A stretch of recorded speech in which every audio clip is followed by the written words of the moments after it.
des souris et des hommes. Maintenant, on va passer à la réalité, à la vraie vie, comme on dit, avec Michel Jurier. Je ne le vois pas, il est où? Il est là. Qui va venir nous partager son vécu. Bah, si tu veux, on va s'asseoir directement. On va s'asseoir directement là. Il y a pas de. Vous pouvez prendre un micro. Michel, j'ai 4 questions à vous poser pour comprendre un peu ce que vous vivez. Déjà, quel genre de troubles vous vivez au quotidien? Et quels sont leurs impacts sur votre quotidien? Aujourd'hui, puisqu'il y a quand même quelques temps que je suis en traitement, j'ai bien aimé le mot de fatigabilité que j'utilise depuis longtemps. Mais les troubles se situent surtout sur la concentration, l'attention, et puis quelque chose qui n'a pas du tout été évoqué, une belle tendance au vagabondage. Alors, mental, moi je dis intellectuel, ça me va mieux. En tout cas, des difficultés pour travailler. Comment ces troubles ont été identifiés, diagnostiqués et pris en compte par le personnel médical? En tout cas, pas facilement. Ça remonte déjà à quelques années.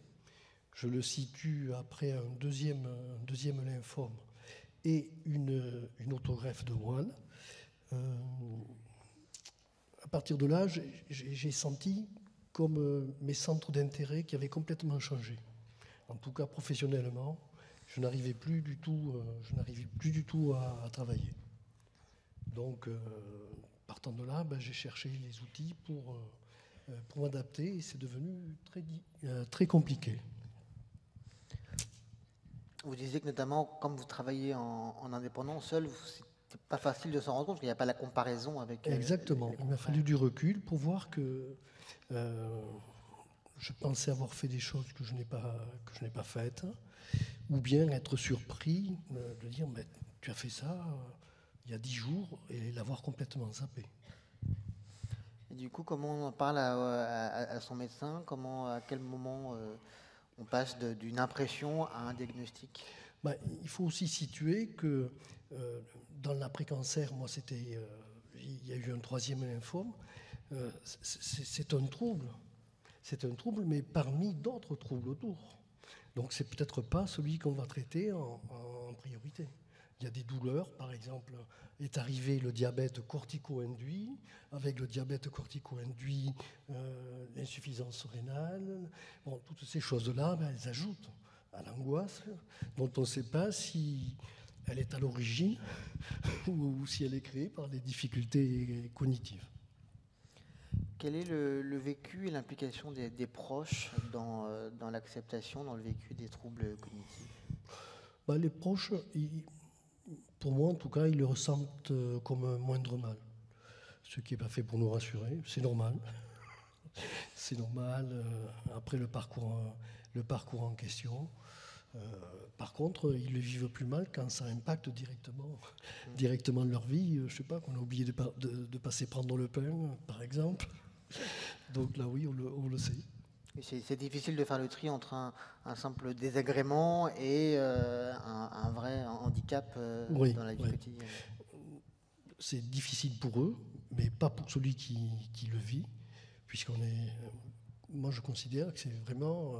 d'abord, ça me laisse dans la maladie, et ensuite, ça me renvoie à la notion d'âge aussi. Il va peut-être falloir arrêter de travailler, parce que tenter de travailler autrement, pour l'instant, je n'ai pas trouvé la solution. Et finalement, la question la plus importante, qu'est-ce que vous avez mis en place pour le gérer? Quelle prise en charge vous avez mis en place? Alors, j'ai été pris en charge par le pôle neurosciences de Toulouse. J'ai reconnu tous les tests, la batterie des tests mémoire experts, c'est ça. Oui, j'ai la mémoire, que j'ai pu, que j'ai vu. Donc déjà, on reconnaissait la plainte, mais ils n'en avaient pas venant des lymphomes ou autre, ce n'était pas très répandu. Donc les premières solutions qui ont été proposées, c'est des orientations vers des neuropsychologues qui ont préféré, dans un premier temps, traiter l'angoisse. Et l'angoisse, la réponse à l'angoisse, ce serait la méditation. En tout cas, c'est ce qui a été pour moi, et qui n'a pas forcément fonctionné, même si je lui retrouve de bonnes choses, parce que méditer 1 heure par jour, quand les tâches se bousculent et autres, c'est une contrainte supplémentaire que moi, je n'ai pas pu arriver à faire suivre. Et ensuite, donc plus récemment, ça doit faire maintenant 1 an, je suis des séances d'orthophonie, 1 à 2, voire plus, par semaine, dont un prébilan a mis en avant que j'avais véritablement progressé sur certains plans. On n'est pas dans les clous partout, mais il y a du mieux. Est-ce qu'en parallèle, il y a un accompagnement aussi juste psychologique au sens plus classique du terme, parce que par rapport à l'angoisse, par rapport à... Oui, j'ai été traité sur des dépressions réactionnelles. Là, le psychiatre souhaiterait que je reprenne. Pour l'instant, j'y tiens pas parce que ça apporte d'autres problématiques aussi. Mais en tout cas, je suis suivi par rapport à ça, et c'est certainement lui qui a déclenché, qui a écouté ou entendu la plainte. Et comment vous vous sentez aujourd'hui par rapport à cette acceptation, à ce vécu, à cette prise en compte des troubles? Déjà, être reconnu, que ce ne soit pas dans notre tête, c'est une belle avancée. J'ai aussi l'honneur de temps en temps de rencontrer d'autres patients qui n'ont pas mis à jour cette difficulté, mais qui s'y reconnaissent aussi, quoi. Ce qui veut dire que peut-être, comme ça a été dit, certaines grilles d'évaluation, je ne sais pas, des grilles d'évaluation ou échelles, je ne sais plus comment on dit, mériteraient d'être posées, parce que c'est vraiment dans la qualité de vie du patient, évidemment, et puis recommander la base des choses, c'est la qualité de vie, l'activité physique et tout ce qui va aller avec, qui fait qu'on sortira plus rapidement de la maladie. Vous avez déjà donné quelques éléments de la prise en charge de Dr Marie-Lange. Dans cette prise en charge, quels sont justement les autres outils, les autres propositions, vous avez quelques slides pour compléter avant de terminer cette session.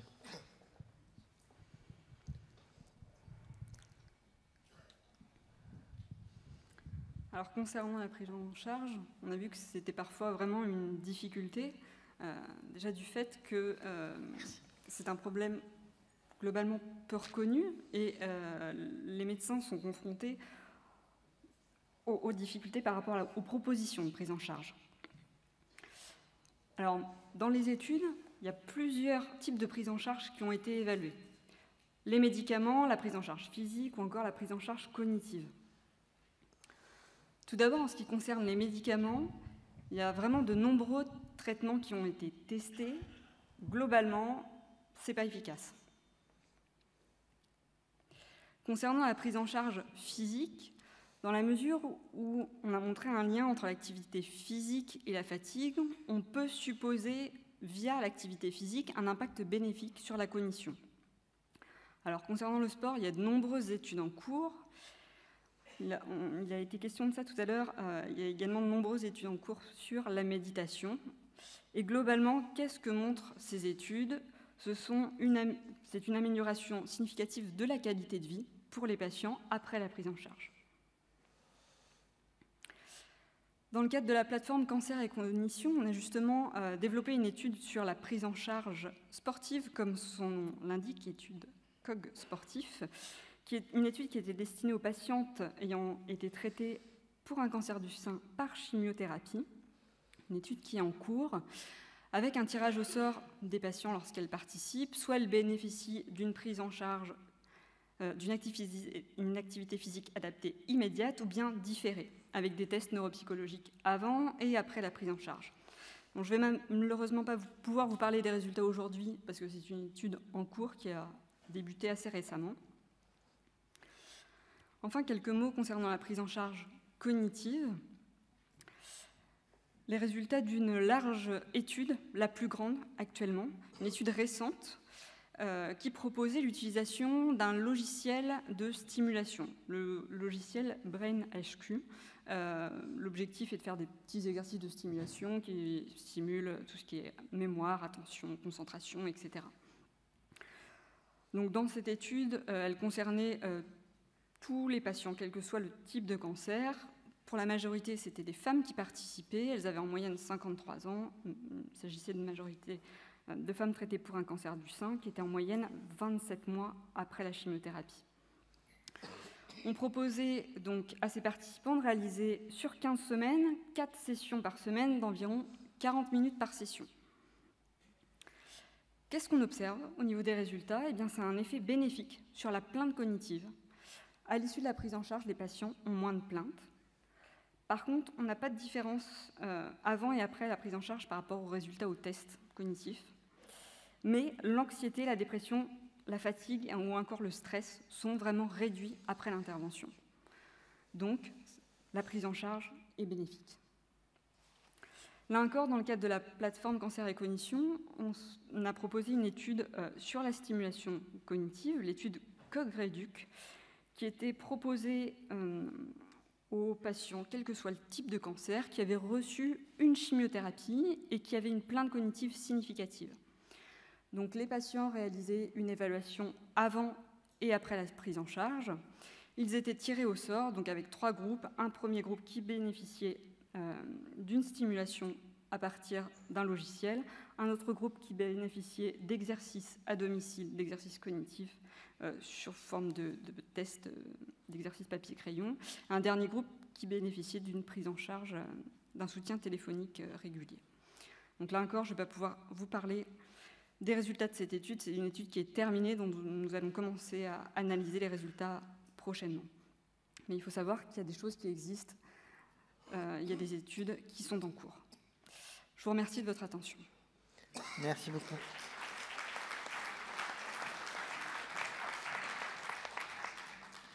Alors, vu le timing, on ne va pas avoir de temps pour poser des questions, malheureusement. Vu que, voilà, pour respecter le temps, une question? Non, c'est beau. Table ronde.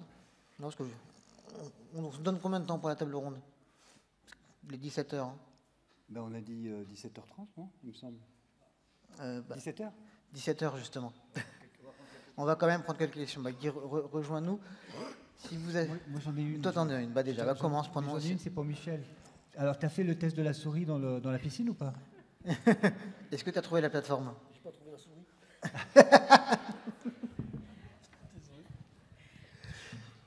Ce test existe aussi.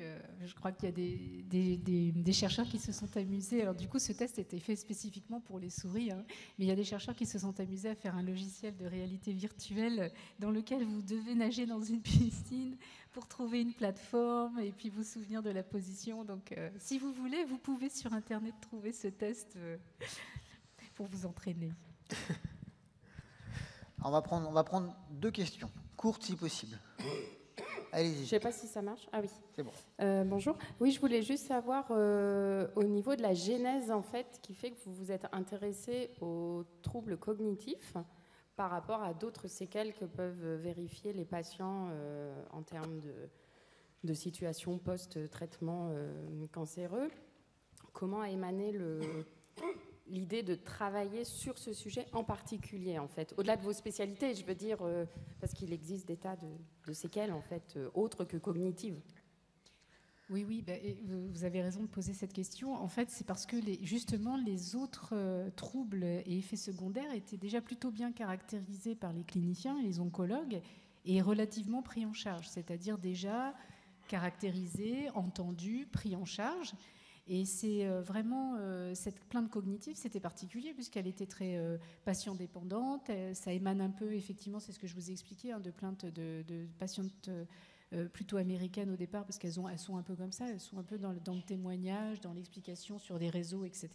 Et c'est venu en France, en fait, par Florence Joly, qui avait réalisé un post-doctorat après sa thèse de sciences à Toronto, au Canada, et qui a été donc immergée par cette connaissance, cette culture américaine.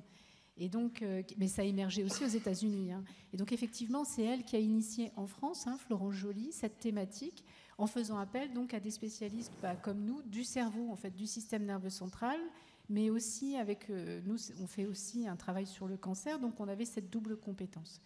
Et donc, c'est parce que cette plainte et ces troubles n'étaient pas caractérisés qu'on a décidé avec Florence Joly et Marie et d'autres chercheurs de Caen d'initier vraiment ce travail. Et c'est la raison pour laquelle la plateforme est unique en France à l'heure actuelle, puisqu'en fait, on a été pionniers en France en fait, à s'intéresser à la question. Bien sûr, il y a d'autres troubles, c'est tout à fait, on en a conscience, mais ils étaient déjà un petit peu pris en charge par les cliniciens. Donc on n'avait pas vraiment d'expertise à amener de ce côté-là. D'autres questions ? Oui, bonjour. Je voudrais savoir s'il y a des études sur les jeunes adultes et sur les enfants concernant ces problèmes de troubles cognitifs. Effectivement, il y a des études sur les enfants, en hématologie notamment. Et la difficulté, c'est un peu différent en termes de population, dans la mesure où le cerveau se développe jusqu'à l'adolescence. Donc, si les traitements sont instaurés très tôt, il peut y avoir des répercussions, encore davantage de répercussions sur le fonctionnement cognitif. Je peux compléter ta réponse, Marie, sur les animaux. Donc, vous avez vu, on a testé jeunes. Alors, c'est très jeune, les souris, on les a prises très, très jeunes et très, très âgées.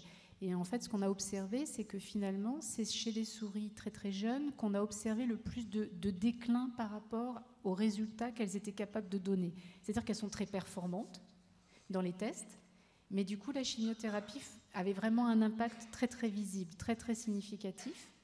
Donc effectivement, la marge, elle est importante. C'est-à-dire on sent que comme le niveau est élevé, et c'est ce qu'on pense chez les jeunes, effectivement, l'impact, il est réel. Après, il n'est pas définitif. Justement, il faut voir qu'il y a...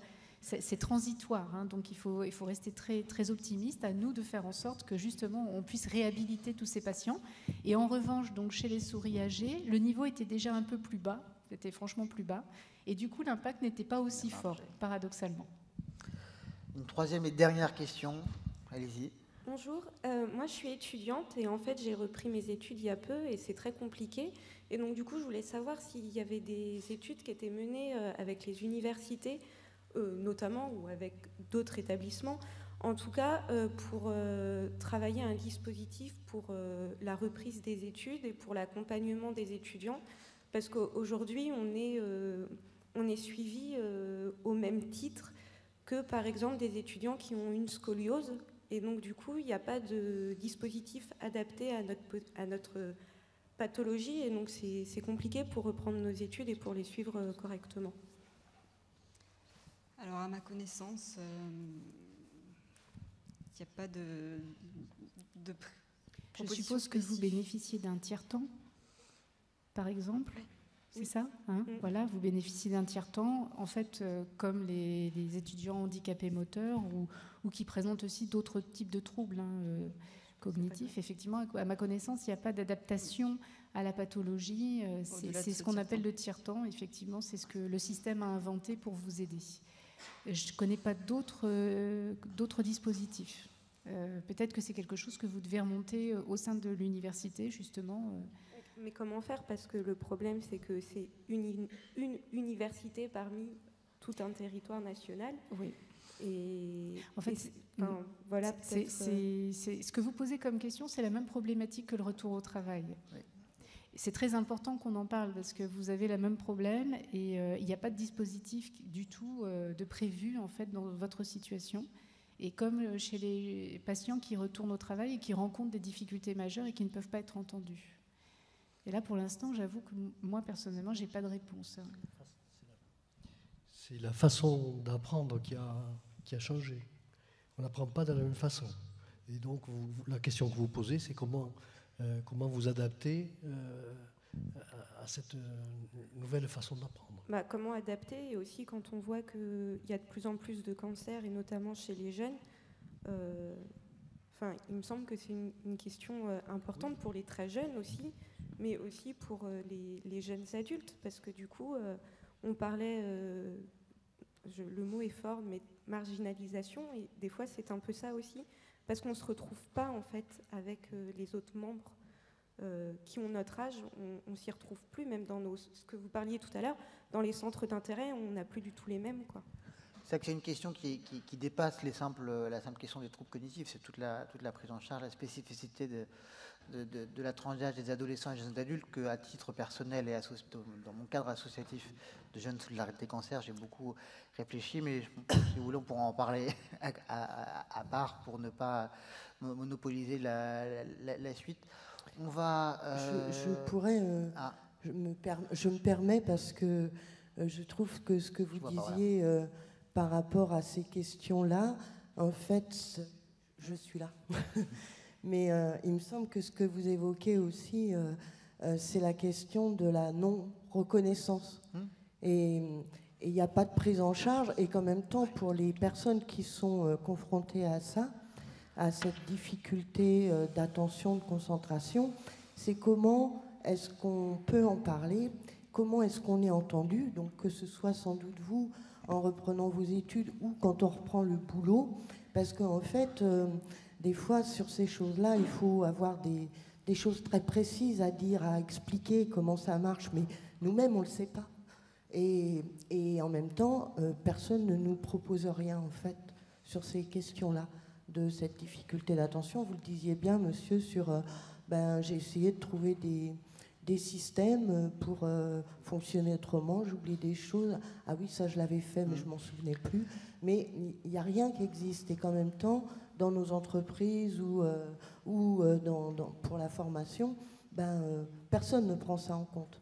Donc en fait, le fait que vous nous proposiez à réflexion là, cet après-midi, je pense que c'est important parce que ça fait aussi sans doute partie des choses qu'il faut regarder, examiner et voir un peu ce qui peut soutenir les personnes, au moins parce que vous parlez de plainte, et moi ça me gêne un petit peu, parce que je crois qu'en fait, on a d'abord du mal à le dire, parce qu'en fait on pense pas, on fait pas le lien tout de suite, voilà. Et c'est pas une plainte, c'est juste pouvoir dire et comment nommer ce qu'on vit, ce qu'on comprend pas nous-mêmes, et ce sur quoi, et on sait pas comment faire pour que ça change, et pour s'améliorer sur ces questions-là, quoi. Voilà. Merci. Tout à fait. Merci beaucoup à tous les intervenants de cette dernière session, mais de toutes celles de la journée. Et avant de passer à notre séance théâtrale, je vais demander à Guy de conclure la journée. Merci à tous.